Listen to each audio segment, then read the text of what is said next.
Good afternoon. Welcome to the Committee on Education. Today's Wednesday, March 22nd, 3 p.m.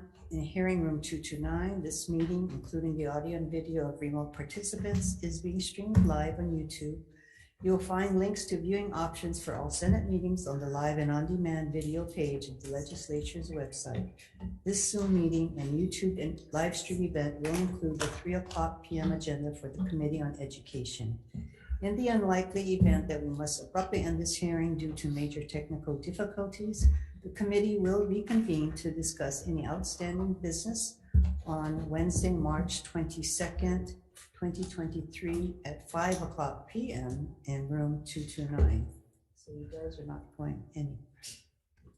I'd like to take this time to remind our testifiers that due to time restrictions on our hearings, we will be limiting testimony to 1 minute per testifier per bill. For people participating remotely, please remain muted and video disabled until shortly before it is your turn to testify. When I call your name, unmute yourself and your time will begin.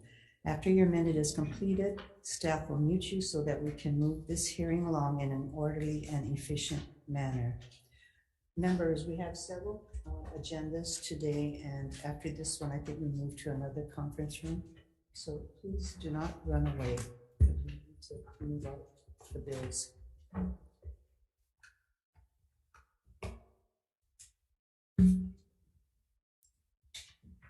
Okay, our 3 agenda, it starts with House Bill 54, HD1, relating to education, establishes a nationally certified school psychologist incentive program, appropriates funds for the incentive program.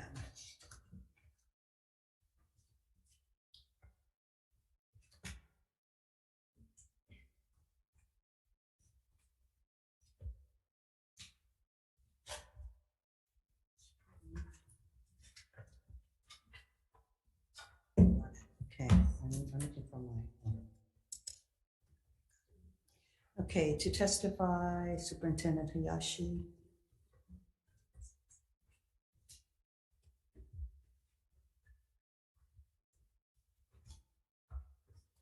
Aloha, Chair Kidani, Vice Chair Kim, and members of the committee.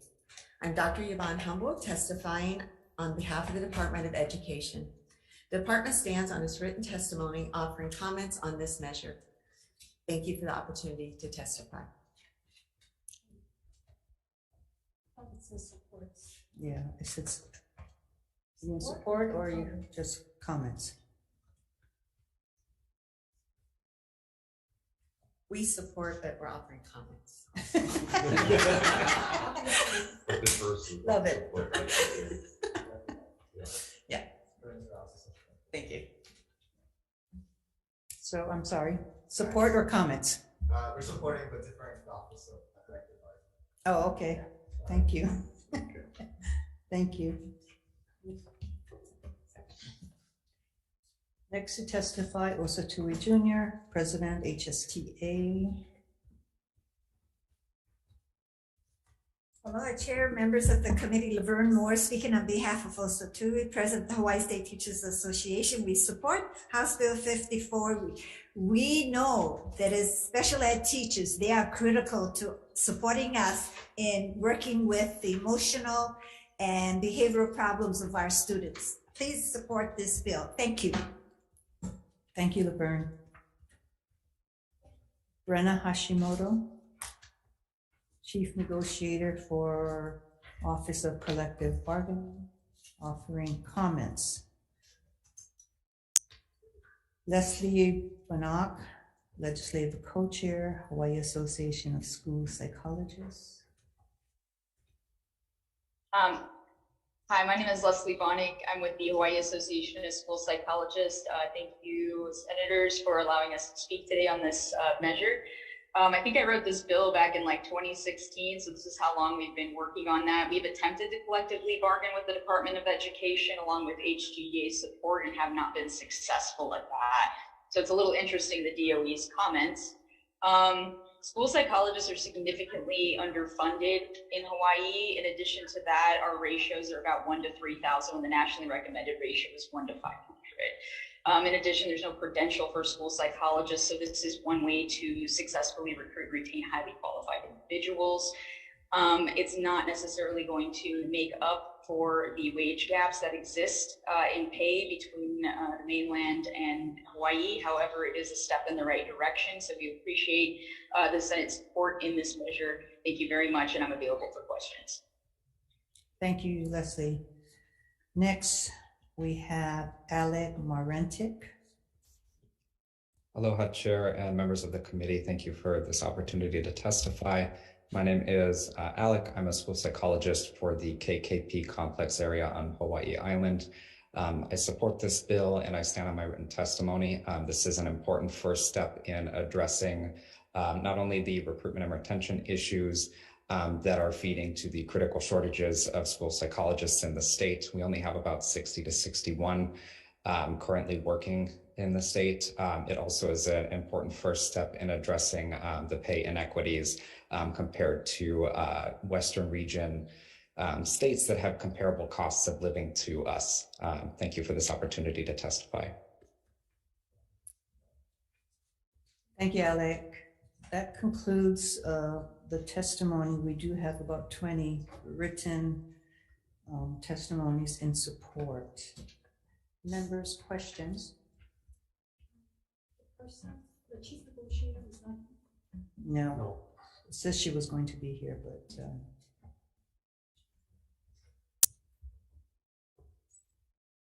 have a question. I mean, is anybody here from Budget and Finance? Nobody? Yeah, because the testimony from Office of Collective Bargaining deferred to Budget and Finance on how significant the cost would be. So just kind of finding out what the number was. And also whether or not this sets a precedent for future. Yes. correct. Those are some of the issues that we have discussed before. Thank you, Chair. Thank you. And if there are no other questions, we are moving on to item number 2. House Bill 1412 relating to libraries.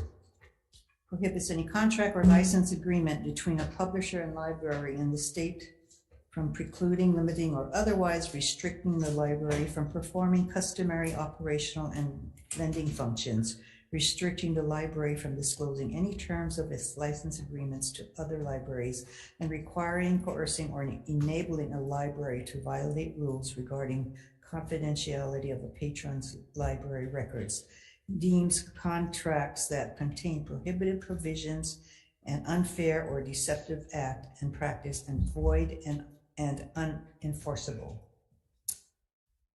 To testify,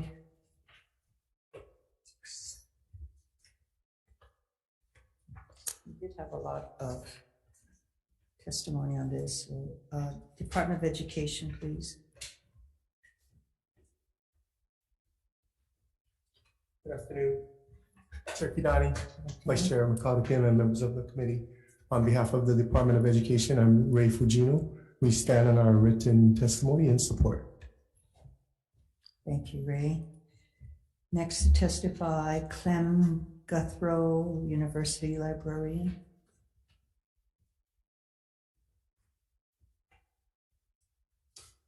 Good afternoon, Vice Chair Kadani and Vice Chair Kim and members of the committee. Clem Guthrow, the University Librarian at UH Manoa. We offer comments and recommendations for some changes. We basically stand on our testimony and available for any questions that you might have. Thank you. Next to testify, David Louie, Association of American Publishers. Good afternoon, Chair Kadani, Vice Chair Kim, members. Thank you for the opportunity. We oppose this bill. In all my years looking at bills, I've never seen one quite as flawed as this one. Although it has an intent, it is unconstitutional. It violates the federal copyright law. One federal court has already struck down substantially similar litigation in Maryland. They just did it in February 2022. The governor of New York, Governor Hochul, vetoed a measure that was passed in New York that was similar. A similar measure was held in committee in Virginia. But the important thing is that these are rights of people who have copyrights. They create books, they create movies, they create all kinds of things. And now this bill tries to say that you don't get to control your copyright. The library gets to control your copyright. The library could buy one copy and disseminate it 1 million times under this bill. That's what libraries are for. Well, yeah, well, they could do it 1 million times and not pay for it. And so then they would take away, they also could have an unlimited duration, and they can copy any text and any artwork from the whole book or the whole work and publish it completely. So this just eviscerates copyright. It's really flawed. You can't do anything about it. People who say, well, we should amend it this way, that way. It's a terrible bill. It says that we're going to make a violation of a reasonable term of a contract become an unfair and deceptive trade practice, exposing creators to lawsuits for treble damages and punitive damages, and giving a private right of action to borrowers as well as libraries. So I urge you, this is just going to lead to litigation. This is a very flawed bill that attacks federal copyright law and the United States Constitution.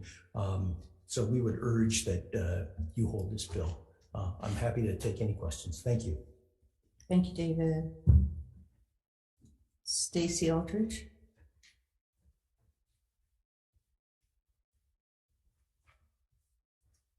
Aloha. Thank you, Chair Kadani, Vice Chair Kim, and members of the committee. The Hawaii State Public Library System stands by its written testimony in support of this bill, and I'm happy to answer any questions that you may have. And the point of this bill for us is reasonable terms of access to digital books for our public. And I think it relates more to contractual issues versus copyright. Thank you. Thank you. Yes, Stacy, why don't you stay? Due to the number of testimonies in opposition, can you go more fully into testimony instead of just a snippet? Sure, I was trying to stay within the minute. I Yeah. apologize. And members, I will say that most of the opposition, the written testimonies that came in emails are not from Hawaii.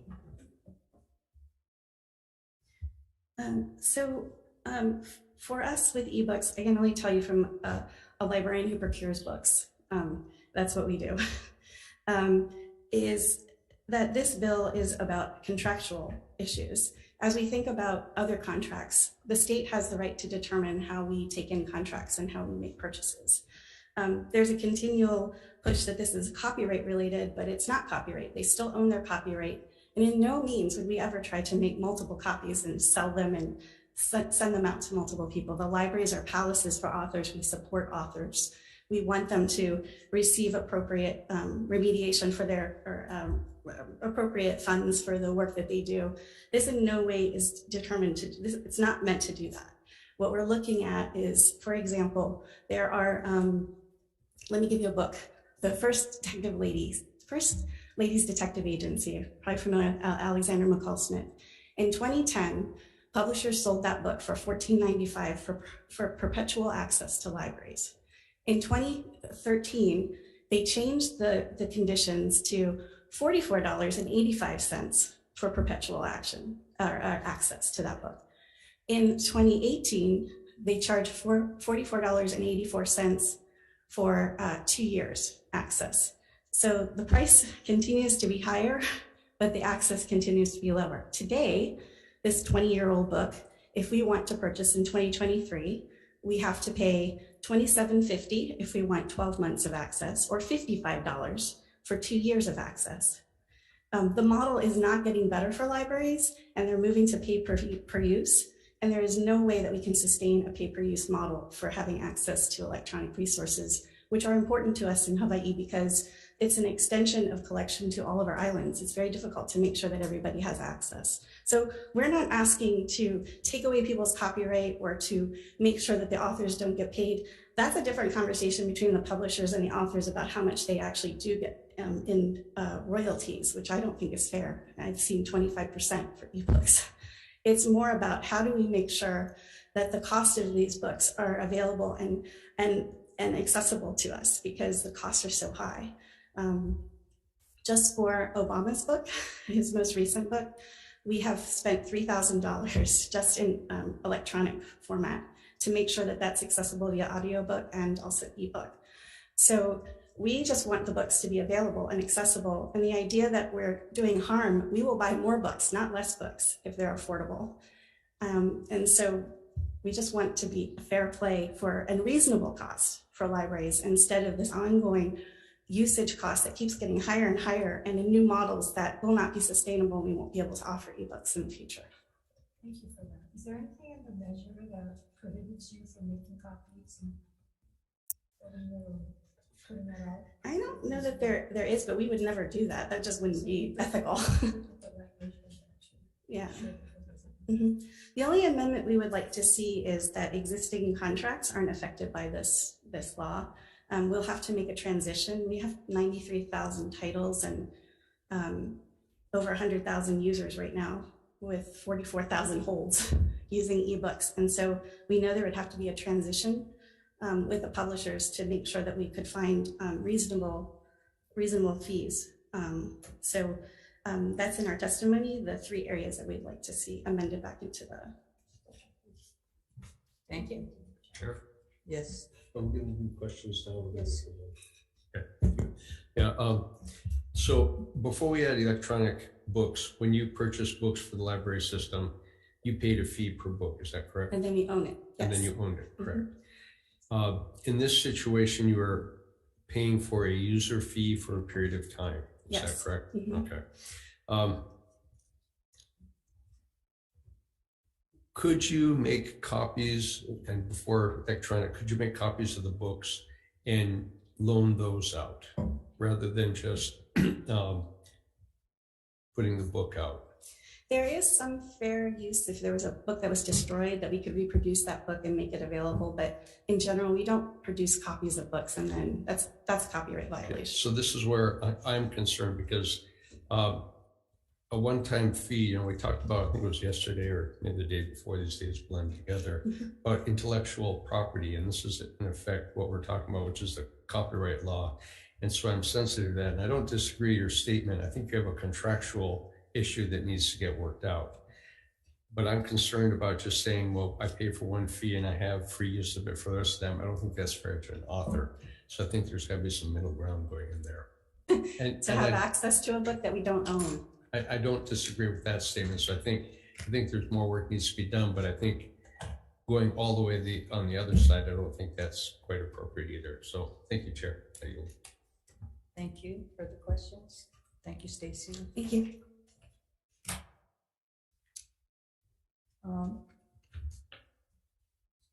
Is the AG here?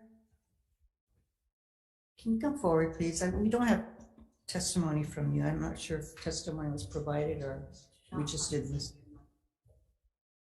So can you address the issues that Mr. Louis discussed, that this will be litigated?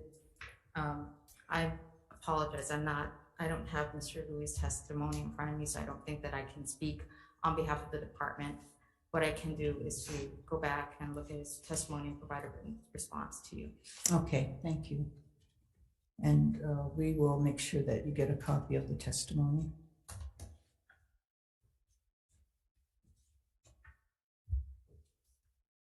Okay, moving on.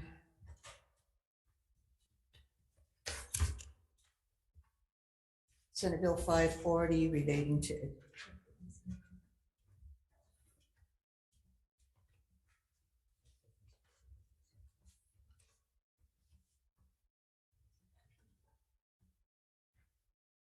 House Bill 540 relating to education, beginning with the year 2023-2024, requires the Department of Education and public charter schools to provide free breakfast and lunch to all enrolled students, appropriates funds.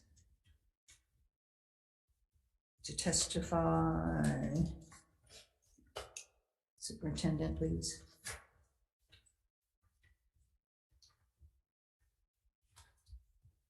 Good afternoon, Chair Kidani, Vice Chair Makata Kim, members of the committee. Hello, Randy Tanaka, Department of Education. On behalf of the Department of Education, we stand by our testimony submitted. Any questions willing to answer? Hello. Can you please provide the testimony, Randy, so that the public can hear? Okay. No. Now. Oh. So the public knows what you're saying. Okay. So the department supports the concept of universal meals for all our students. There is an economic issue that we have to address in terms of funding this. I will tell you that there is some degree of trending across the country to provide more meals for those that can't afford meals. So the department's position is to continue to try to reach that goal in feeding the kids that can't afford. But the motion in front of us is really to feed all the children, both breakfast and lunch. So that's we're supporting that position. The estimated cost for the department is giving is almost $64 million. That is correct, sir. And can you, also you talked about, well, the superintendent's testimony talks about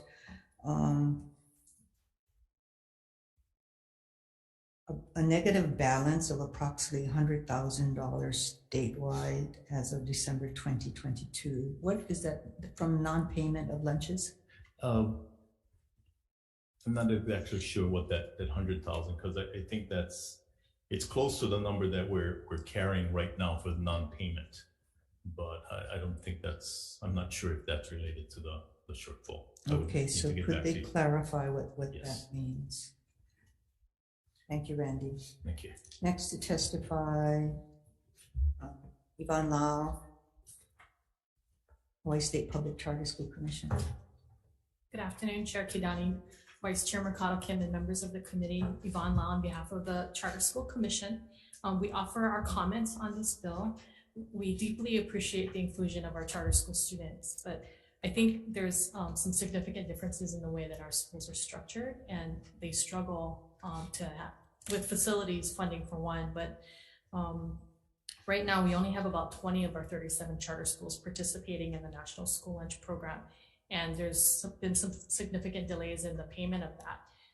Many of our schools have trouble even finding a vendor that could meet the requirements. So while we do support that all of our public school students should have access to a free breakfast and lunch, it's the operationalizing of that, and we would ask that you work with the department to find a way to do that. But to require all of our schools to do that would put a pretty big, significant financial burden on them. So are you asking us to amend it to not require the State Charter School Commission to do this? Well, yeah, I think the commission also is not structured in the same way that the department is. Each charter school is considered its own food agency, and so they have to apply to the National School Lunch Program individually, which causes a lot of the problems in funding and the fiscal side of operationalizing school lunches for many of our charter schools. So I would love to be able to see a statewide program that covers all of our public school students in the most efficient way possible. And I think the department's been very kind to try to think of ways to do that. And I think AS Tanaka has been, trying to pursue those options. And I think we would like to continue working with the department to find that solution. Thank you. Thank you. Sure.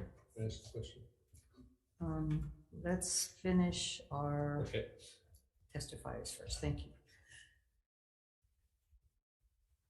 Nate Hicks, Food Access Policy Advocacy for Hawaii Public Health Institute. Well, Chair, Vice Chair, members of the committee, Nate Hicks, Hawaii Public Health Institute, stand in strong support of this measure. Food is an essential part of the school day. Without food, students aren't able to learn at the best that they can, and the education suffers as a result.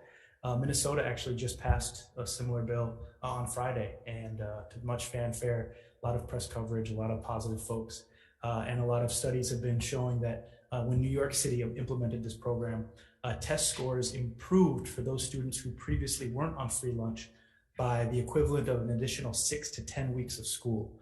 Our education system will be better as a result. It's not just about making sure kids can eat. We're going to have a huge return on investment as well. Appreciate the opportunity to testify, Mahalo. Thank you, Nate. Next to testify, HSTA.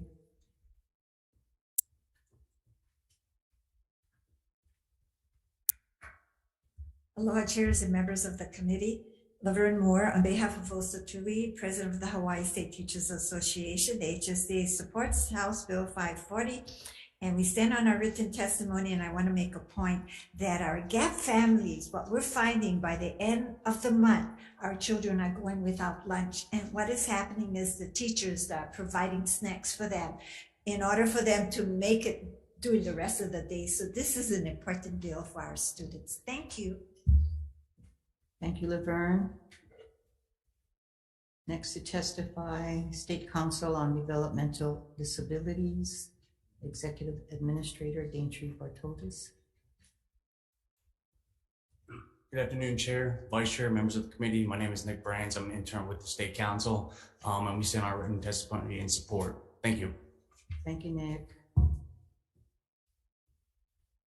Next to testify, Ann Horiuchi, Deputy Attorney General.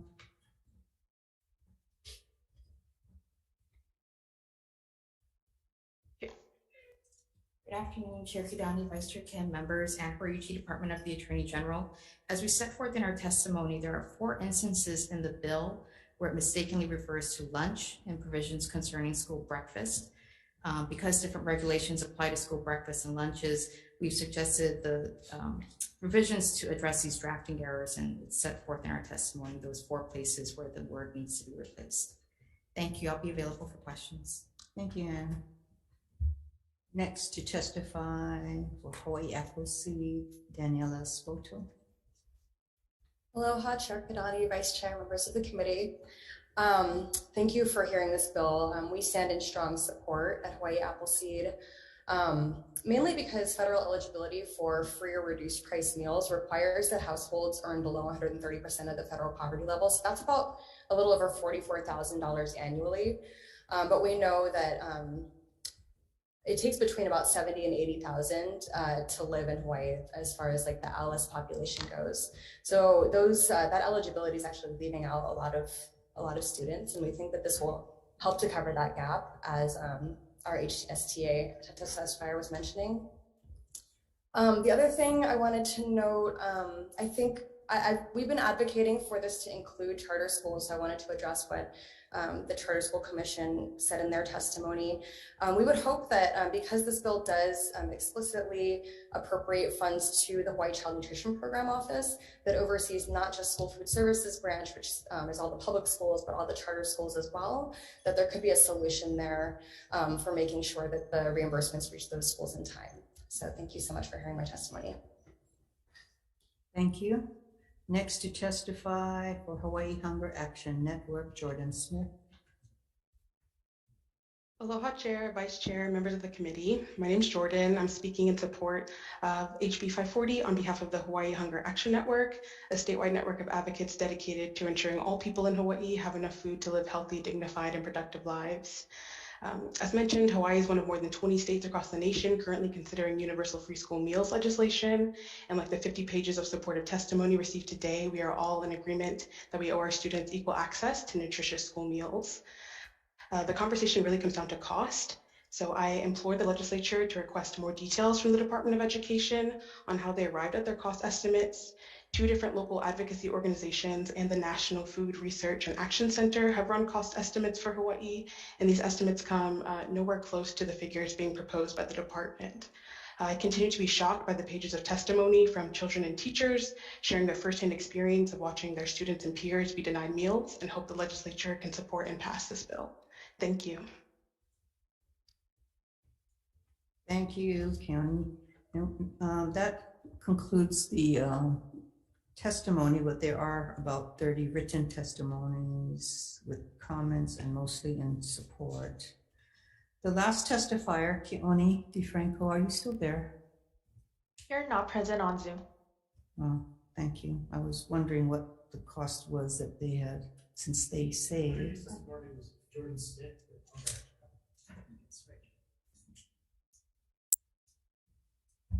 Okay, well, we'll look for that.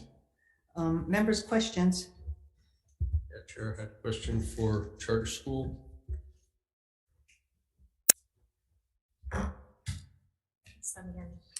Thanks. You support the intent, but the application of it is the problem.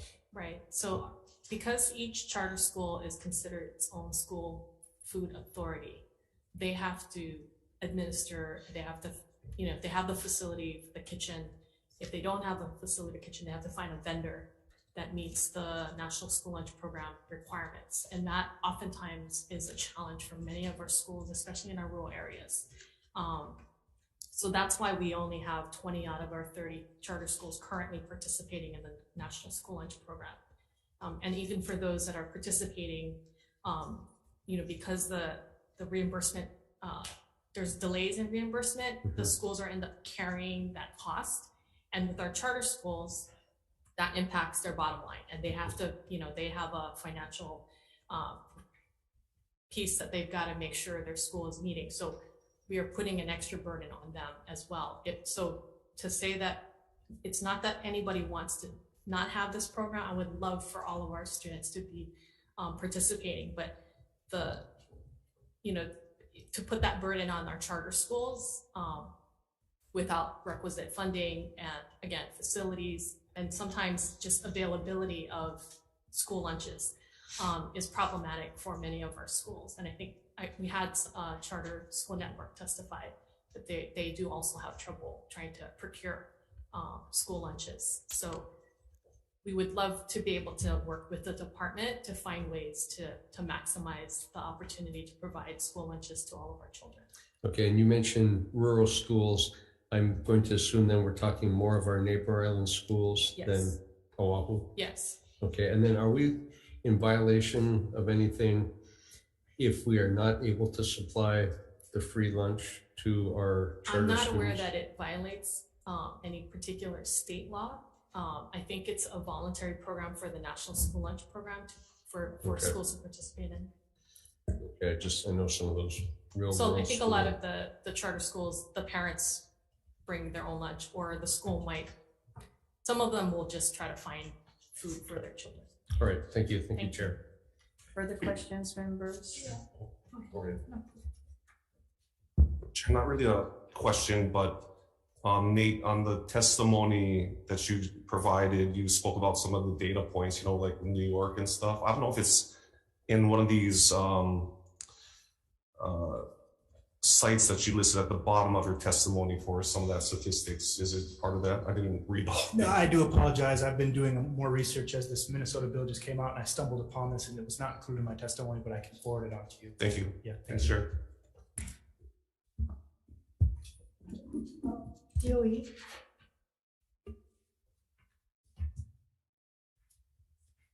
Yes, So Senator. I understand your testimony regarding the cost. So where would the monies come, despite what the cost might be, whether it's your numbers or the numbers that they're saying? Where would this monies come from? It would have to be subsidized by the state. Okay, so the pie for the state is only so big, right? And I know we may have a surplus this year, but it's not sustaining. So it's something that we're looking at like one-time things, but the forecast down the road. So if that's the case, then where would we cut to provide for the program? And I think this is a realistic question, because I know everybody comes in and speak on different bills that cost money, but when you look at the broad picture, like we have to, because certainly there's concerns about, you know, having the kids with all the school supplies that they need, having the transportation for our kids to get to the school. There's concerns in wanting preschool, early education, early college, air conditioning in the classrooms.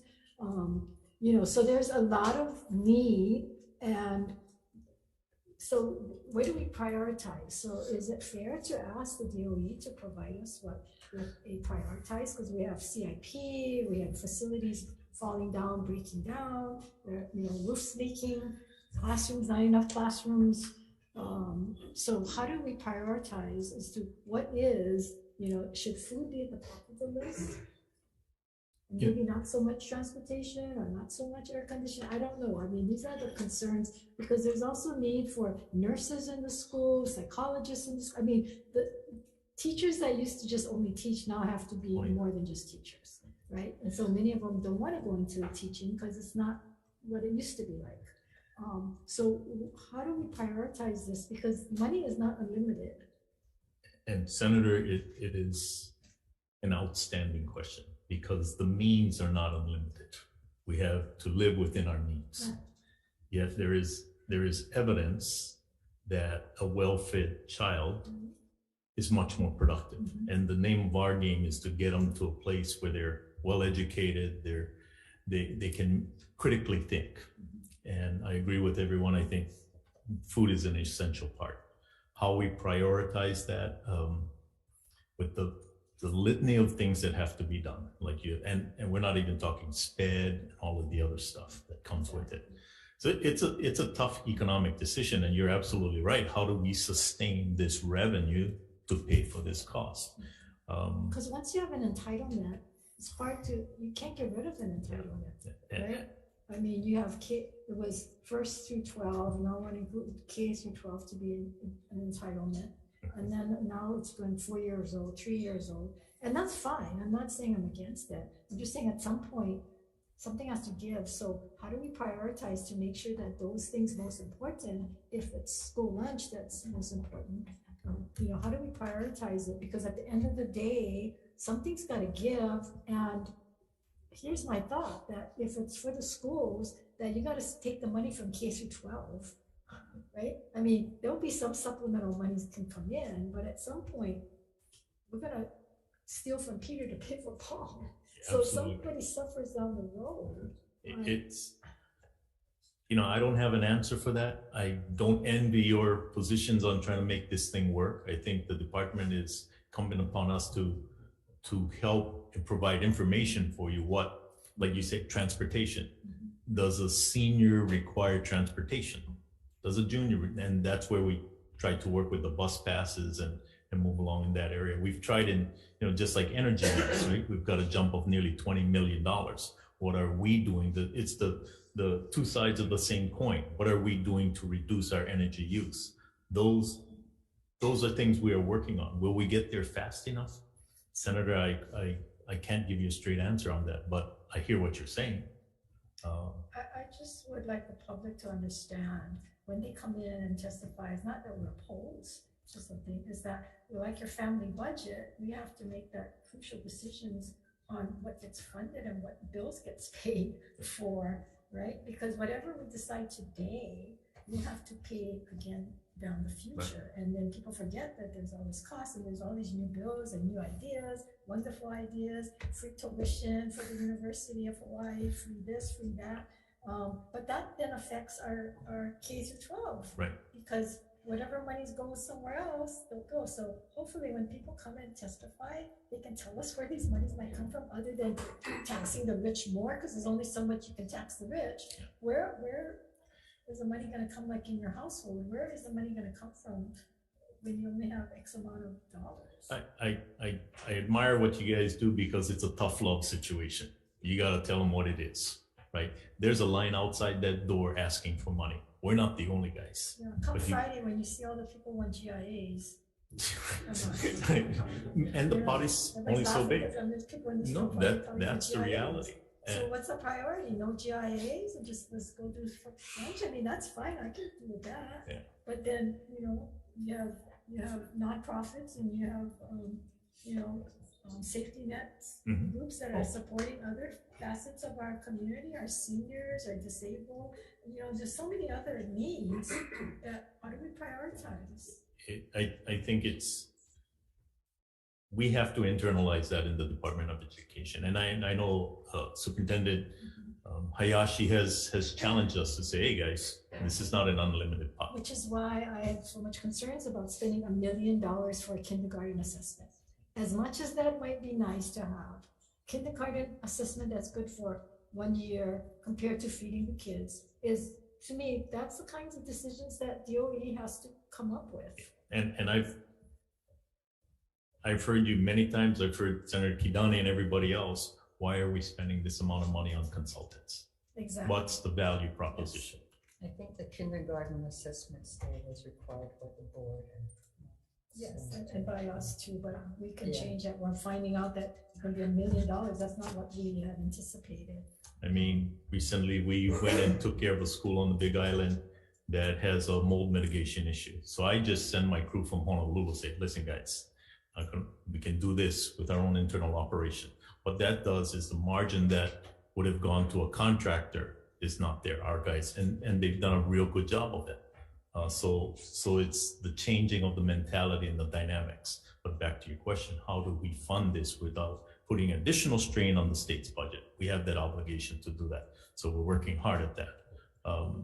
You know, regarding the meals for the charter school, we've started discussions with, and they have some limitations on what they can do. Can we take advantage of the critical mass that we have? And that's part of the whole central kitchen idea. Do they need a kitchen, or can we cook and chill and deliver meals to them? Thank you. Yeah, thank you.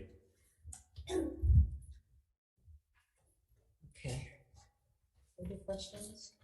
If not, to our final item on this agenda. House Bill 500 relating to education appropriates funds to DOE to promote surfing as an interscholastic sport.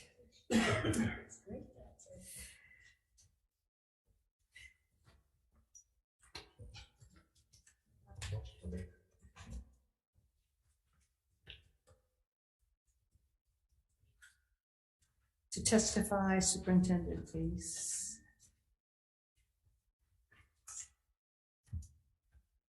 Good afternoon, Chair and Vice Chair and members of the committee.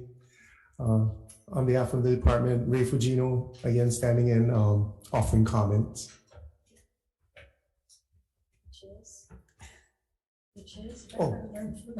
Oh, you want the comment? Sorry. Okay, if you're watching this on a public, you think they know what your comments are. Okay, sorry about that.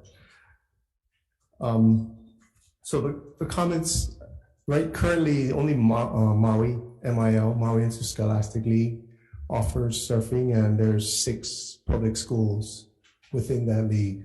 So if this bill were to pass, it would only support those 6 schools on Maui. No other leagues on Kauai, on Big Island, and Oahu have adopted surfing as an interscholastic sport. Questions? Go ahead. So this bill is not saying that the schools all have to do it? No, it's only talking of for funding. But we have a process in place for schools to request and adopt new sports within the leagues. So the purpose of this act is to appropriate funds to the Department of Education to promote and support surfing as an interscholastic sport. Mhm. So we're not asking you guys to support it and promote it. So what would this be in the line of your priorities? In line of, Special talking about priorities for our department or for athletics? for school. For schools? It would not be one of our priorities. Further questions, members? So, Ray, my question is, how long has this Maui schools been doing surfing?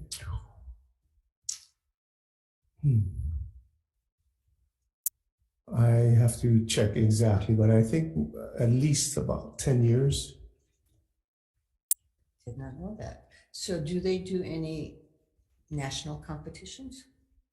Not from this league to the national. Yes. That's totally separate. The national competitions would be individuals going on their own through Okay, clubs or non-DOE sponsored. then. Yes, Okay, but it is from school to school. correct. And currently, like I can give you an example on Oahu and the OIA, the process would be like for schools to request and institute a new sport, it would require majority of the principals, the voting member principals, which is 12 out of 23, to say yes to a new sport. And then for us to hold a new sport, you would have to have at least 8 schools participating in that sport to begin the So new have sport. you guys asked the schools? Have they voted on it? Yes, we've had in the past, it would come from a member school. So member schools would bring it up at a principal's meeting. The last time there was interest, there was about 6 schools that were interested, but it did not go to a motion for a vote or anything. Okay. On Oahu, at least. I'm not sure about the Big Island and Kauai. Thank you. Okay. Sure. Is there currently a process for promotion of high school athletic sports that the DOE does currently? The DOE would not be involved in that process. It would be like in the league realm. Okay. Yeah. Thank you, Chair. Thank you. If there are no further questions, we're going to recess to discuss.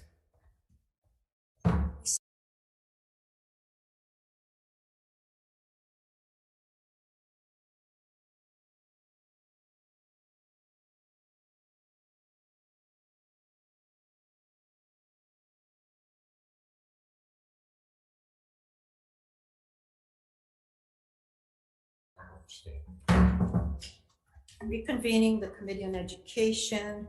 Members, after we vote, we are heading for next door for a joint meeting with Public Safety. So on this agenda for House Bill 54 relating to education, establishing a nationally certified school psychologist incentive program, recommendation of the chair is going to be to defer this measure. House Bill 1412 relating to libraries, recommendation of the chair is going to be to pass with amendments. We're going to delete academic libraries, research libraries, and special libraries from the definition of library on page 2.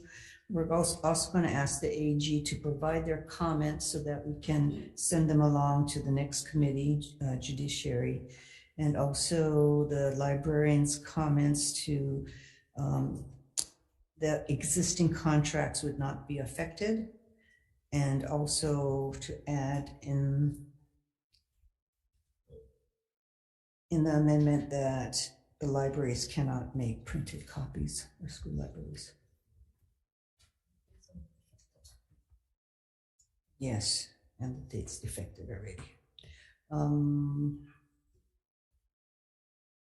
House Bill 540. Oh, I'm sorry. So House Bill 1412, chair votes aye to pass with amendments. House Bill 1412, HG1, pass with amendments. Chair votes aye, Vice Chair votes aye. Senator Camino. Aye. Senator Richards. Reservations. Senator Bella is excused. Mr. President, your recommendation is adopted. Thank you. For House Bill 540, the recommendation of the chair is to defer this. However, I'm asking the Department of Education to look at something else, and rather than deny all the children who need breakfast and lunch that can't afford it but are not on the list to receive it. So it's by school. Every principal makes that decision when a family falls in a hard time or something, whatever. And you guys are going to have to use your discretion on that. I don't know what the cost is going to be, but I think we need to do something for that gap group.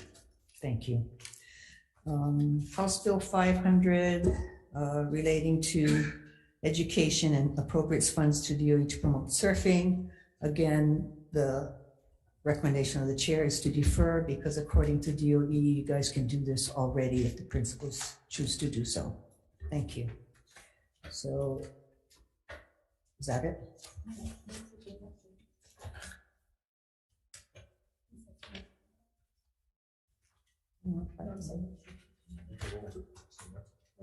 Oh, I'm sorry. Yeah, we had another agenda from a previous meeting. So this was the meeting of March 15th. For House Bill 960 HD1, this is relating to the School Facilities Authority to transfer the $200,000 of general funds previously appropriated.